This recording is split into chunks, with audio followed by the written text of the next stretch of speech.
Ahmedabad air India crash में मारे गए लोगों के शवों की क्या अदला बदली हो गई है? ये सवाल इसलिए उठ रहा है क्योंकि यूनाइटेड किंगडम के दो परिवारों की तरफ से दावा किया गया कि हमें गलत शव भेजे गए हैं।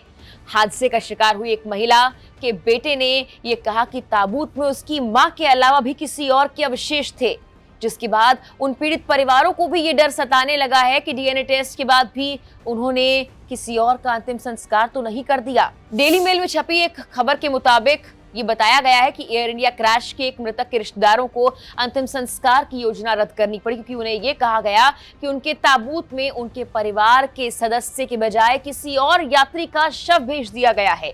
जबकि यूके के ही एक और परिवार के लिए हालात तब और भयानक हो गए जब उन्हें पता लगा कि उनके मृतक रिश्तेदार वाले ताबूत में एक से ज्यादा व्यक्तियों के शव थे और उन्हें अलग तक करना पड़ा। बीबीसी की रिपोर्ट के मुताबिक अशोक और शोभना पटेल 12 जून को अपने बेटों और नाती पोतों से मिलने के लिए जा रहे थे।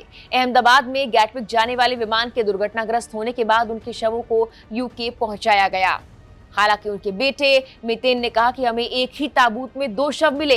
ये गड़बड़ी बेशक बहुत परेशान करने वाली थी। हम जानते हैं गलतियां होती हैं, लेकिन लोग थके हुए थे, बहुत दबाव था। ये जिम्मेदारी का स्तर तो लेकिन होना ही चाहिए। आप सही शवों को ब्रिटेन भेज रहे हैं। मुझे कैसे पता चलेगा कि ताबूत में उनके साथ कोई और अवशेष तो नहीं है? डेली मेल की रिपोर्ट में यह भी बताया गया कि चौंकाने वाली भूल का खुलासा तब हुआ जब इनर वेस्ट लंदन की कोरोना डॉक्टर फियोना विलकॉक्स ने परिवारों द्वारा उपलब्ध कराए गए नमूनों के साथ उनके डीएनए का मिलान कर स्वदेश भेजे गए ब्रिटिश नागरिकों की पहचान सत्यापित करने का प्रयास किया। रिपोर्ट्स में कहा गया कि अब तक गलत पहचान के भले ही 2 मामले सामने आए हैं, लेकिन आशंका है कि ऐसे और भी गलतियां हुई होंगी जिससे परिवार अनिश्चितता के साए में रह जाएंगे कि कहीं उन्होंने किसी और का अंतिम संस्कार तो नहीं कर दिया।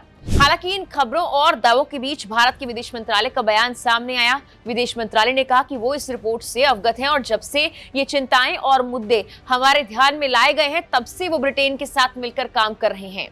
बयान में आगे कहा गया कि दुखद दुर्घटना के बाद संबंधित अधिकारियों ने स्थापित प्रोटोकॉल और तकनीकी आवश्यकताओं के मुताबिक ही पीड़ितों की पहचान की थी। सभी पार्थिव शरीरों को अत्यंत पेशेवर तरीके से और मृतक की गरिमा का पूरा ध्यान रखते हुए संभाला गया था। हम इस मुद्दे से संबंधित किसी भी चिंता का समाधान करने के लिए ब्रिटिश अधिकारियों के साथ मिलकर काम कर रहे हैं, विदेश मंत्रालय ने ये भी कहा। वहीं ब्रिटेन के विदेश कार्यालय ने कहा कि वो रिश्तेदारों और प्रियजनों को सहायता देने के लिए पूरी कोशिश कर रहा है। एक प्रवक्ता ने कहा कि हमने उन सभी परिवारों को समर्पित केस वर्कर्स नियुक्त किए हैं जो केस वर्कर चाहते हैं और जिन लोगों ने अनुरोध किया है उनके लिए परिवार संपर्क अधिकारी की सहायता भी उपलब्ध करवाई गई है।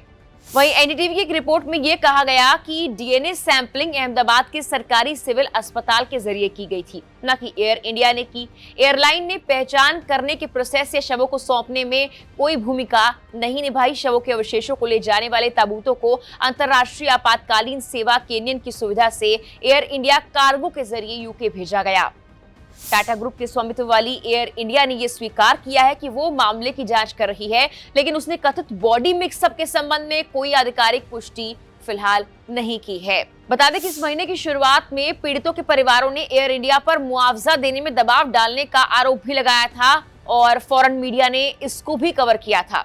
कुछ मीडिया रिपोर्ट्स के मुताबिक ब्रिटेन की सबसे बड़ी मुकदमेबाजी मात्र कानूनी फर्म ने एक बयान में यह आरोप लगाया था कि परिवारों को मुआवजे से वंचित करने की धमकी के तहत जटिल कानूनी सवालों को पूरा करने के लिए मजबूर किया जा रहा है। फर्म ने यह दावा किया था कि ये डॉक्यूमेंट्स उचित स्पष्टीकरण या कानूनी गाइडलाइंस के बिना ही जारी कर दिए गए थे।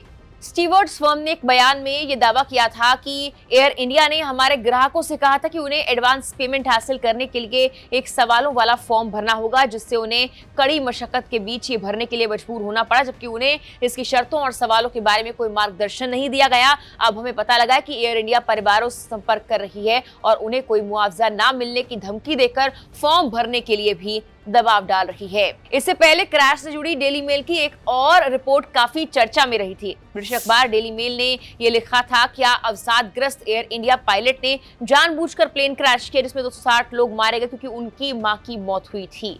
इसे लेकर कई तरह के सवाल भी उठे थे क्योंकि ये रिपोर्ट सीधा क्रैश हुए प्लेन की पायलट सुमित सब्रवाल को कटघरे में खड़ा कर रही थी।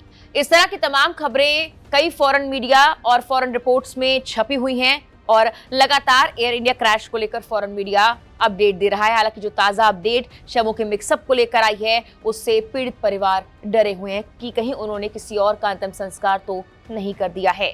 फिलहाल के लिए इस वीडियो में इतना ही।